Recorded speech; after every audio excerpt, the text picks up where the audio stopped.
All right, welcome back.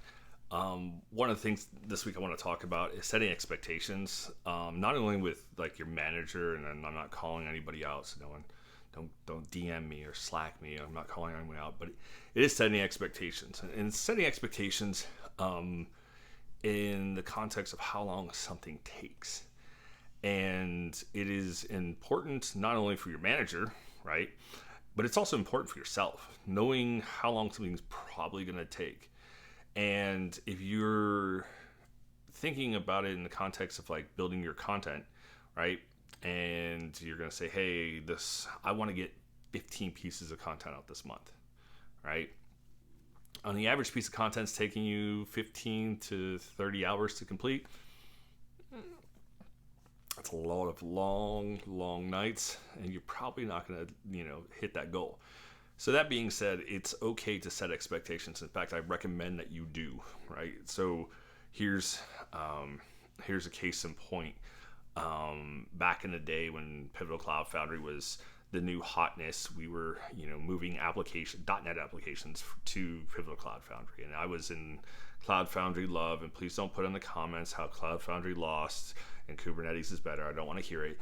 But we were moving apps there, and it was Pivotal at the time had a very prescribed way of doing it, and everything that Pivotal did was in the context of Spring and Java, which is fine. There's nothing wrong with that. But .NET developers, we needed the same type of love.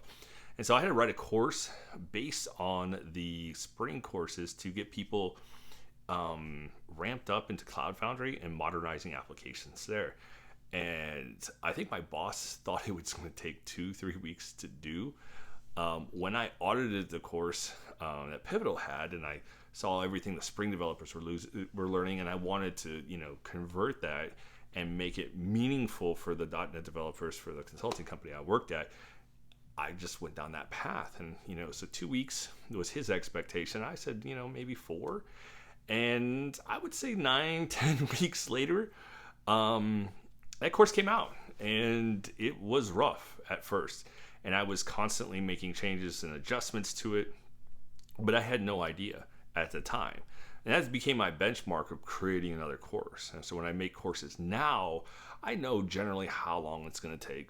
I'm very prescriptive about the formula I use, the story I want to tell, and I'm not going to go into that detail with that. But now it's setting expectations, and it's setting expectations with myself, right? So when I have goals for the quarter, right, in our team we always have goals for the quarter. What are those goals, right? And so when I set expectations, with my leadership, and I can just say, with myself, I'm not burning myself out with the content there. So if I know if a video that I want to shoot takes me, I don't know, an hour and a half, then I can go, hey, maybe I can get 4 or 5 of these out a month. And then you put in holidays, you put in this and that, and you can set expectations, and you can set your goals for it. But setting those expectations doesn't necessarily help management.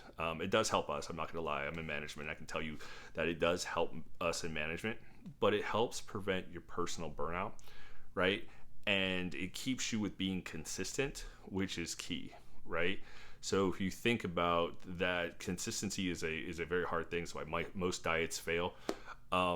Setting expectations with yourself especially gives you the ability to then prevent that burnout, then prevent being disappointed in yourself for not getting something out, and it's okay. So when you look at it, take your time. If you've never done it before, don't know how long it's going to take, write it down, right? Say, hey man, this really took me 15 hours to work out, 20 hours to work out, and I might get better, I might get sharper, but set expectations with the worst case scenario. So if the first video took you 2 hours to get out and the second one took you 15 hours to get out, then you might want to go, hey, this is probably going to be closer to 15 hours until you get more proficient, and then you can get more comfortable with it, and it won't be as bad. Let me know what you think in the comments, and we'll see you guys else later.